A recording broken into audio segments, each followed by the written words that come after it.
అదిరెన్ సంచ మహేశ్వరంకి అతి సమీపంలో HMDA approved villa ప్లాట్లు ఈఎంఐ మరియు బ్యాంక్ లోన్ సౌకర్యం అందుబాటులో. Welcome to Suman TV. సుప్రీంకోర్టులో విజయ్ ఎవరైతే టీవీకే పార్టీ అధినేత నటుడు విజయ్ ఉన్నాడో విజయ్కి ఊరట లభించిందని చెప్పాలి. ఎందుకంటే కరూర్ తొక్కిసలాట కేసును సిబిఐకి అప్పగించాలని, ప్రత్యేక దర్యాప్తు చేయించాలని టీవీకే మొదటి నుంచి డిమాండ్ చేస్తూ వస్తుంది. దాని వెనుక ఖచ్చితంగా రాజకీయ కుట్ర ఉందని ఆరోపిస్తుంది టీవీకే.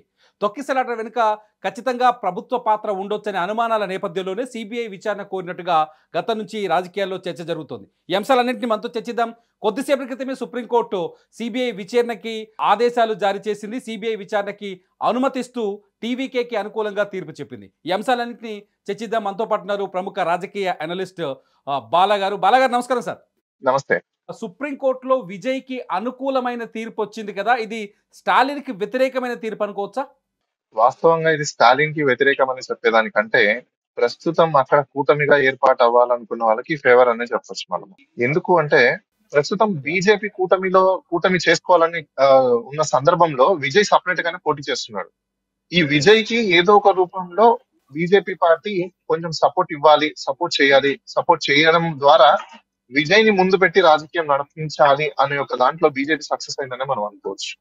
అంటే ఇప్పటి వరకు అయితే ఇక్కడ కూడా విజయ్ తో సైన్ అవ్వలేదు, కానీ విజయ్ చేసే యాక్టివిటీస్ కి మాత్రం వాళ్ళు కూడా సపోర్ట్ చేయడం అనేది జరుగుతుంది towards of democracy, towards of the political system అనే పాయింట్ లో. కానీ ఈ రోజు ఒకసారి మనం ఈ ఆర్డర్ కాపీని చూసుకుంటే, ఏదైతే ఇప్పుడు మనకి ఇందాక వచ్చిందో, అంటే ఆర్డర్ కాపీ ఇంకా అవుట్ రాలేదు, కానీ టోటల్ సోషల్ మీడియా కావచ్చు, లైవ్ లో కావచ్చు, ఒకసారి చూసుకుంటే 3 మెన్ కమిటీ వేయడం అయితే జరిగింది. 3 మెన్ కమిటీలో ఒక రిటైర్డ్ సుప్రీంకోర్టు జడ్జిని కూడా అపాయింట్ చేయడం అయితే జరిగింది.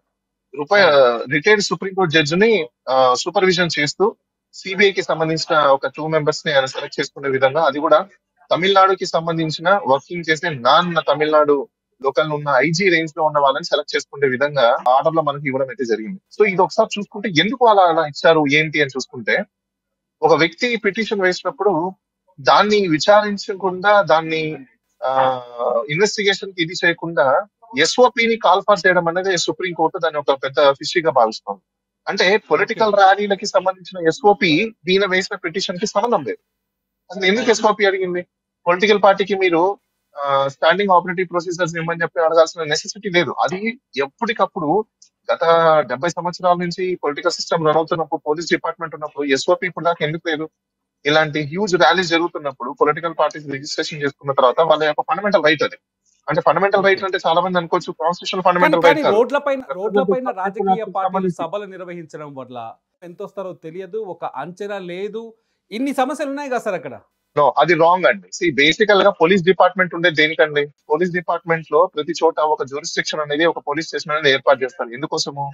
ఆ జ్యూరిస్డిక్షన్ లో జనాభా ఎంతమంది ఉన్నారు, ఏమేం జరుగుతుంది, ఇట్లా జనాలు ఎంతమంది రాగలుగుతారు అనేది వాళ్ళు ఒక ఎస్టిమేషన్ వేసుకోవాలి. ఆ ఎస్టిమేషన్ వేసుకోలేని పరిస్థితుల్లో పోలీస్ డిపార్ట్మెంట్ ఉందంటే nothing but failure of entire police department and system. Governance failure అయిపోయినట్టే కదా. ఒక పొలిటికల్ పార్టీకి ఎంతమంది రావచ్చు అని ఎక్స్పెక్టేషన్స్ లేదు అంటే వాళ్ళ యొక్క ఇంటెలెక్చువల్ మైండ్ సెట్ పోయినట్టే. ఇప్పుడు ఎగ్జామ్ పెడతారు, ఒక పోలీస్ ఆఫీసర్ ని రిక్రూట్ చేయాలంటే దాంట్లో అర్థమెటిక్, రీజనింగ్, మెంటల్ అబిలిటీ, చాలా రకాల క్వశ్చన్స్ అన్ని ఉంటాయి. దేనికోసమో? ఇవన్నీ అసెస్ చేయడం కోసము. ఒక అతను మీటింగ్ పెడుతున్నాడు అన్నప్పుడు వాళ్ళు ఎస్టిమేషన్ ఇస్తారు, 1,00,000 మంది వస్తారని ఎస్టిమేషన్ ఇచ్చినప్పుడు అప్పుడు పోలీస్ డిపార్ట్మెంట్ ఏం చేయాలి? 1.5 లక్ష వాళ్ళకి సరిపోయే విధంగా సెక్యూరిటీని క్రియేట్ చేసుకోవాలి. అంతే కదా. స్టాఫ్ లేదని చెప్పేసి మీరు మీటింగ్ లో జనాలు తగ్గించుకోండి అంటే జనాలు రాకుండా ఉంటారు కదా. జనాలు అయితే వస్తూనే ఉంటారు, ఎందుకంటే వాళ్ళని కంట్రోల్ చేసే కెపాసిటీ ఎవరికి ఉండదు. అది విజయ్ చేతిలో ఉండదు, నా చేతిలో ఉండదు, మీ చేతిలో ఉండదు. తొక్కిసలాట వెనుక విజయ్ అంటే టీవీకే పార్టీ నిర్లక్ష్యం లేదు, కేవలం ప్రభుత్వ నిర్లక్ష్యమే ఉంది అనుకోవచ్చు ఇక్కడ. అబ్సల్యూట్ గా ప్రభుత్వంలో సంబంధించిన అధికారులు ఎవరైతే ఉన్నారో వాళ్ళ నిర్లక్ష్యమే ఉంటుంది. ఎందుకంటే ప్రిపర్ అండ్ డీస్ అని ఉంటాయండి. ఇంత క్రౌడ్ వస్తున్నప్పుడు డిజాస్టర్ మేనేజ్మెంట్ టీం ఒకటి ఉంటుంది, అది చాలా మందికి తెలియదు. ఆ డిజాస్టర్ మేనేజ్మెంట్ టీం ని వాళ్ళు స్టాఫ్ ని అడగాలి, డిప్లాయ్ చేసుకోవాలి. ఎందుకోసము?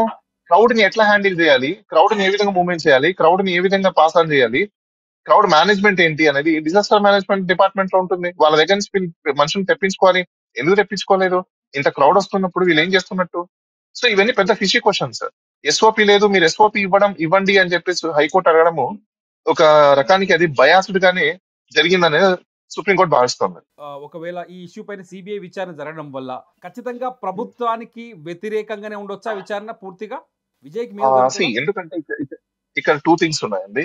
సుప్రీం కోర్టు జడ్జి మానిటర్ ఉన్నారు కాబట్టి లోకల్లో ఉన్న ఐజీలు ఎవరైతే ఉన్నారో వాళ్ళు ఇప్పుడు ఇండిపెండెంట్ గా యాక్ట్ చేసే అవకాశాలు ఉన్నాయి. ఇండిపెండెంట్ గా యాక్ట్ చేసేటప్పుడు పోలీస్ డిపార్ట్మెంట్ యొక్క వైఫల్యం ఏంటి, ప్రభుత్వం వైఫల్యం ఏంటి అనేది కూడా ముందుకు వస్తుంది. సో ప్రభుత్వం వైఫల్యము, పోలీస్ డిపార్ట్మెంట్ వైఫల్యం ఉన్నప్పుడు ఖచ్చితంగా అందులో వైఫల్యాలకి ఎవరెవరు కారకులు ఉన్నారో వాళ్ళందరి మీద కూడా చర్యలు తీసుకునే అవకాశాలు అయితే ఖచ్చితంగా ఉంటాయండి. ఎందుకంటే ప్రాణాలు కోల్పోయారు కదా. కానీ మనం ఇక్కడ ఒక పాయింట్ చూడొచ్చు. విజయ్ కొత్తగా తీసుకొచ్చిన రాజకీయ పార్టీ ఒకేసారి సంచలనంగా రావాలనుకుంటున్నారు. గతంలో ఎంజీఆర్ మాదిరిగా 77లో 1977లో ఎంజీఆర్ ఏ విధంగా అయితే ఒక విజృంభించారో అలా అధికారంలోకి రావాలనుకుంటున్నారు. స్టాలిన్ దీన్ని అడ్డుకోవడానికి ప్రయత్నించాడు, అందులో భాగం అవుతుంది. రాజకీయంగా ఉపయోగపడే అవకాశం ఉందా విజయ్కి? అంటే యాజ్ ఆన్ టుడే ఒక విషయం అయితే చెప్పాలండి, జనాలు అయితే చాలా మంది వస్తున్నారు కానీ ఓట్ బ్యాంక్ ఇంకా పెరగలేదు. విజయ్ గారికి ఇప్పుడు చేయాల్సిన పాయింట్ ఏంటంటే ఆయన మాక్సిమం ఓట్ బ్యాంక్ దాన్ని పెంచుకుంటే ఆయన వచ్చే అవకాశాలు అయితే ఉన్నాయి. కానీ ఓట్ బ్యాంక్ పెరగకుండా మీకు వచ్చేస్తారు ఊహలు అంటే హైలీ ఇంపాసిబుల్. మీకు బెస్ట్ ఎగ్జాంపుల్ చెప్తాను. 2019 లో పవన్ కళ్యాణ్ కూడా జనాలు తండోపతండాలు వచ్చారు, కానీ ఆయన ఎక్కడ గెలవలేదు. ఎందుకు ఓడిపోయారు? జనాలు లక్షల మంది వచ్చారు, రోడ్ ర్యాలీస్ మంచిగా సక్సెస్ అయ్యాయి. జనాలు వచ్చినంత మాత్రాన ఓట్లు వేస్తారనే గ్యారంటీ లేదు. ఈసారి పవన్ కళ్యాణ్ గెలవడానికి కూడా రీజన్ ఏంటంటే కూటమి ప్రభుత్వంతో సైల్ అయ్యారు కాబట్టి ఓట్ బ్యాంక్ ని గ్యాదర్ చేసుకున్నారు. అంటే ఇక్కడ ఓట్ బ్యాంక్ ని ఎవరైతే గ్యాదర్ చేసుకోగలుగుతారో, కన్సాలిడేట్ చేసుకోగలుగుతారో వాళ్ళు విన్ అయ్యే అవకాశాలు ఉంటాయి. ఇప్పుడు విజయ్ గారికి ఏం ఓట్ బ్యాంక్ ఉంది? సో ఇప్పుడు ఓట్ బ్యాంక్ ని క్రియేట్ చేసుకోగలిగితే అట్లీస్ట్ 30% 35% ఓట్ బ్యాంక్ ని క్రియేట్ చేసుకోగలిగితే, క్యాడర్ ని ఎస్టాబ్లిష్ చేసుకోగలిగితే there may be a chance.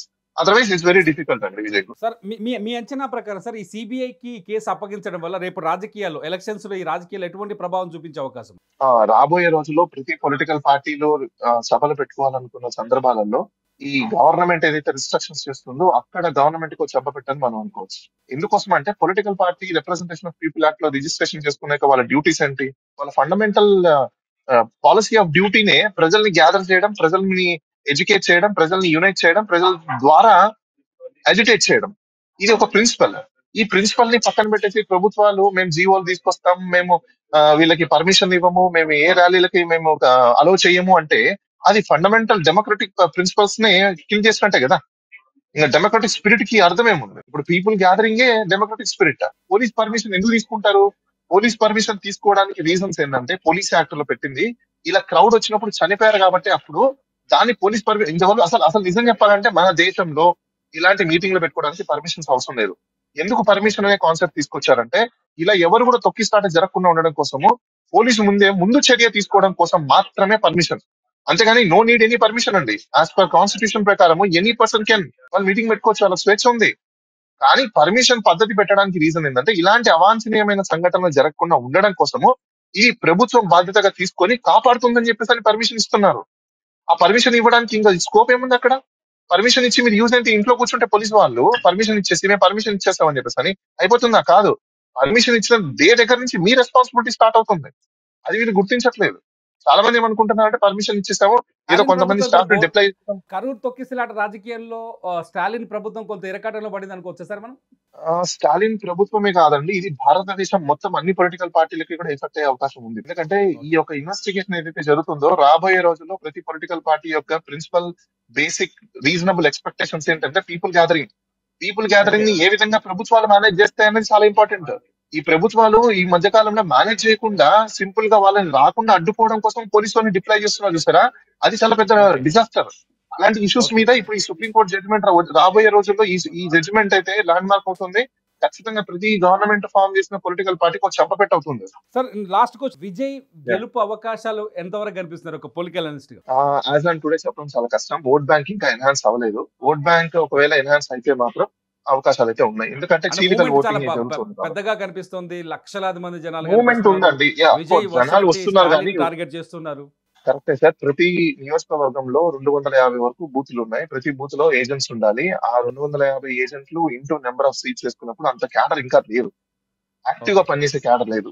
Booth agent వరకు క్యాడర్ క్రియేట్ అవ్వాలి. అది అయిన తర్వాత వాళ్ళ ఓట్ బ్యాంక్ ఎంత షిఫ్ట్ అవుతుంది అనేది చూడాలి. మనం చూసిన తర్వాతనే మనం ఏదైనా అనలైజ్ చేయగలుగుతాం.